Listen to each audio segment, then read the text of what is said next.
আলামিন পৃথিবীর কোন মানুষ আমার গুনাহ সম্পর্কে জানে না, তুমি আমার গুনাহ সম্পর্কে জানো। আমি এমন গুনাহ করেছি আমার বিবি জানে না, বিবি গুনাহ করেছে আমি জানি না। আল্লাহ তুমি সব কিছু জানো, হে আমার প্রভু তুমি আমাকে মাফ করে দাও।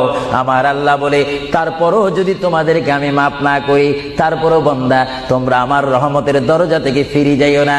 আমি তোমাদেরকে হুকুম দিচ্ছি, ওয়ালাউ আন্নাহুম ইয যালামু আনফুসাহুম জাউকা, বান্দারে যদি গুনাহ করে ফেলো আমার রহমত থেকে মুখ ফিরে তুমি চলে যাইও না। বান্দা আকাশ পরিমাণ যদি গুনাহ করো, পাতাল পরিমাণ যদি গুনাহ করো, সাগরের পানি পরিমাণ যদি গুনাহ করো, পাহাড় তুলনায় যদি তুমি গুনাহ করো, আমার দরবার থেকে তুমি নিরাশ হইও না। বান্দা আমি তোমাকে একটি রাস্তা বাতাই দিচ্ছি, একটি পথ তোমাকে আমি দেখাই দিচ্ছি।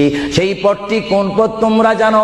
ওয়ালাউ আন্নাহুম ইয যালামু আনফুসাহুম জাউকা, বান্দারে যখন তোমরা বরবাদ হয়ে যাবে তখন তোমাদেরকে একটা পথ আমি তোমাদেরকে দেখাই দিলাম।